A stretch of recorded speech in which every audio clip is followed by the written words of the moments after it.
Something that we figured out firsthand was that punk rock was pretty much an all-or-nothing proposition.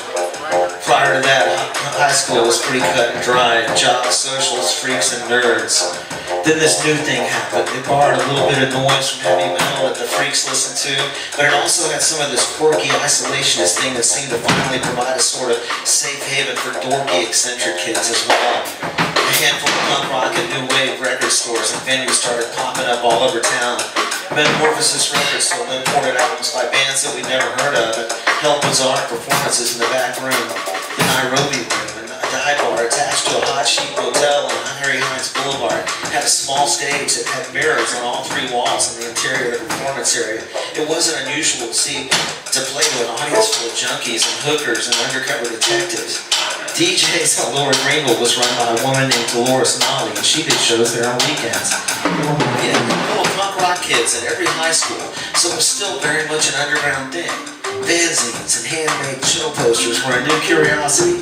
George Mark's radio show was introducing people to European recording artists who couldn't get their albums stocked in American record stores. It felt like you were in on a very important secret.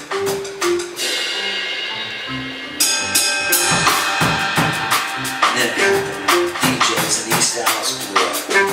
The center of gravity, it moved. East Dallas was where it was at. Around the turn of the century, we'd had Sleep on Central Track. But then it happened, and during the 80s, it was on Lower Greenville. This time South Dallas, over here on Cliff, then back in Deep Ellum again, then back over on Lower Greenville. East Dallas folks, they've always been proud of their neighborhood. They ate at the Gold Rush, they ate lunch at Stackhouse. During the 80s and 90s, it seemed like every musician in town either lived on Laura Street or worked at Torelli's. Folks would gather for all-night drinking sessions on Roxy Gordon's front porch.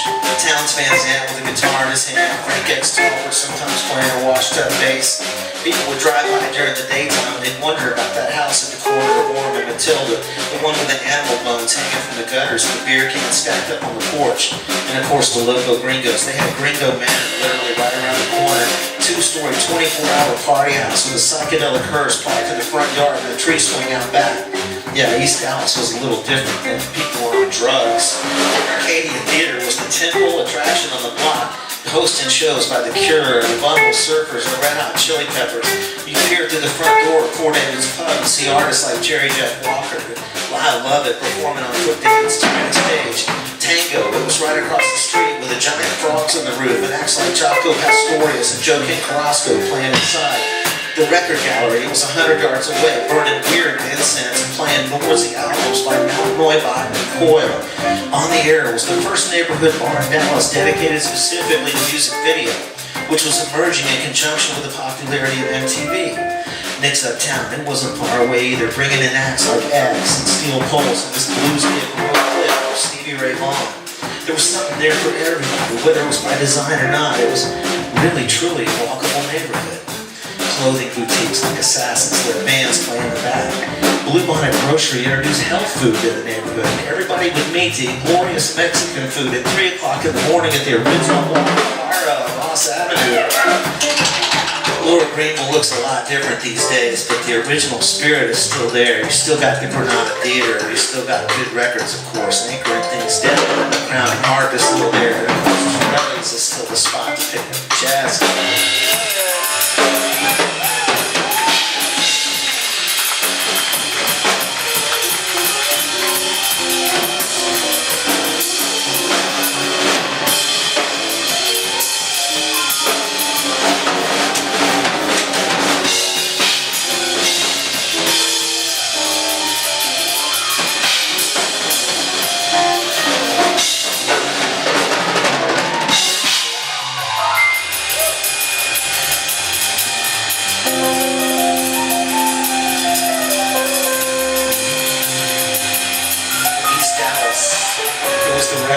Of Depot. The warehouse district just to the east of downtown was pretty quiet at night during the 80s. There was no dance clubs, no 7-Elevens.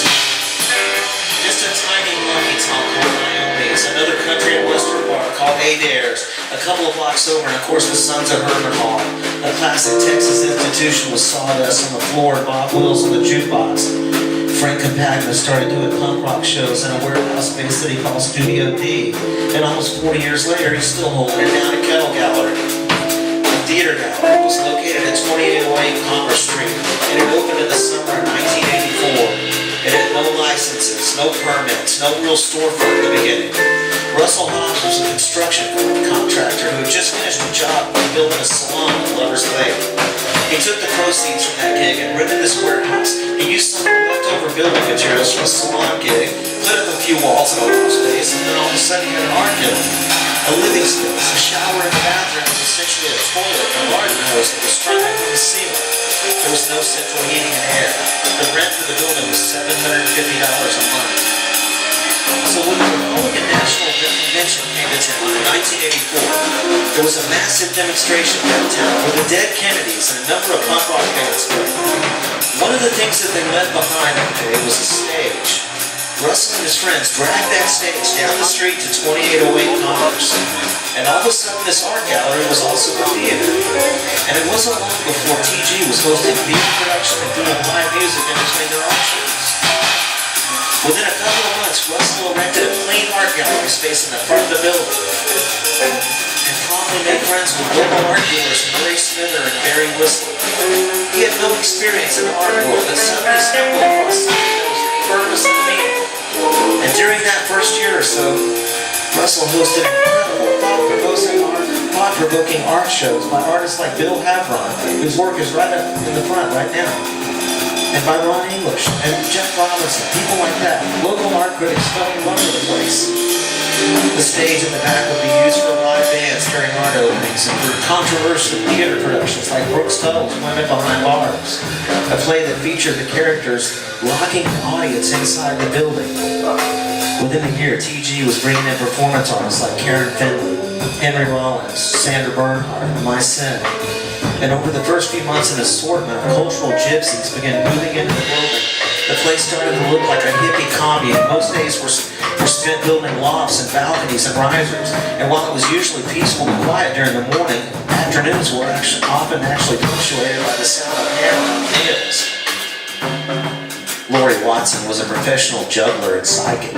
Her days were usually spent creating these incredible wraparound leather belts called love whips, which were made of snakeskin and beads, and they often ended up around the waist of people like Stevie Ray Vaughan, who, in reference by Reverend Moore Heat, the song of his first record. Lori would stand on the sidewalk at night and juggle flaming bowling pins, and her younger brother Timo was usually gliding up and down Commerce Street on his skateboard. Lori would read everybody's tarot cards, and once stayed up all night doing naked yoga on the roof of the building with Michael Stipe from R.E.M. Was in pretty good shape. It was nice having her around. You couldn't think of a more perfect name for our lighting tech and in-house technician, Ray Watkowski. A rugged bloke with jacked up choppers and the legs of an ostrich. He looked from a distance like a thinner version of Johnny Lydon. Ray lived in a tiny loft space above the backstage area and often walked around in the daytime in a natty bathrobe and slippers. He was usually the first guy that touring bands would encounter when they arrived in the afternoon for sound check. Watkowski rolled cigarettes by hand and listened to cassette tapes of old jazz music. His lighting booth was my favorite place to sit during an extremely chaotic show.